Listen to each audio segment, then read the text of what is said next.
Hello everyone, and welcome. I'd like to start today with a quote from one of my family's favorite childhood movies. Yesterday is history, tomorrow is a mystery, but today is a gift. And that is why it's called the present. And the reason I bring this up is that we, as a senior class, have spent more or less 4 years into the future. Who do you want to be, where do you want to go, and what do you want to do are questions that we get constantly asked. We spend so much time looking forward that we often forget to look at where we are and what we have in the present. I understand that for parents and teachers it might be a little hard to see, but notice how we've grown up. But for us, it's been almost a flash. Around my sophomore year is when I first got asked, have you thought about where you want to go to college? And frankly, this shook me. I never really thought about what I wanted to do for the rest of my life at 15, but it stuck with me. It was something that followed me around, always asking me about college, like Miss Rafi. But in all seriousness, I didn't pay much mind to it. But then time passed and I more or less ignored it. So then I did what any teenager does when something bothers them, and I went to the internet. I Googled, took tests, tried to find answers, and I found one. I don't know if it was the best, if it was the right, but it was the one that suited me. So then, with all my questions answered about college and everything else, what was left?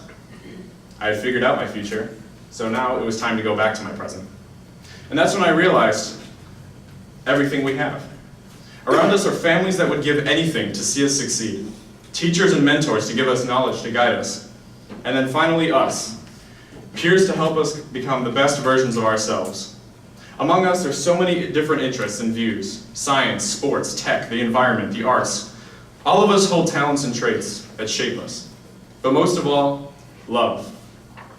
There is a shared love among us that is truly beautiful. The love, hope, and trust that we will become the versions of ourselves far beyond anything that we could ever imagine. That's what I will carry into my future when I go to college. I will bring all of this with me, the love, hope, and trust. But then finally, we find ourselves in that place. I can't express my deepest gratitude for everyone, as well as the happiness that you have all shaped me. The hope, and also the hope that I have shaped you. No interaction, conversation, or relationship is without effect. And for all this, I want to say thank you.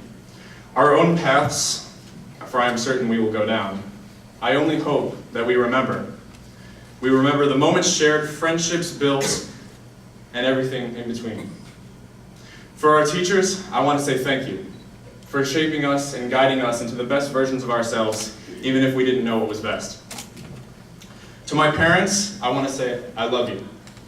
Thank you for everything, for raising me to be the best possible version of myself, and I hope I make you proud. Always. And then finally, to my friends and peers, I want to thank you for the courage to shape me into who I am today, to helping me take risks and become who I am. For without you, I wouldn't be who I am today.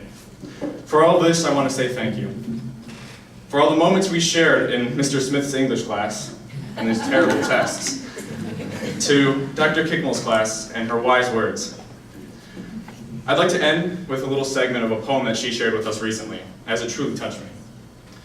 If you can meet with triumph and disaster and greet those two imposters just the same, for everyone, I want to say thank you. For it's without you, all of you, that I wouldn't be where I am today. Thank you very much.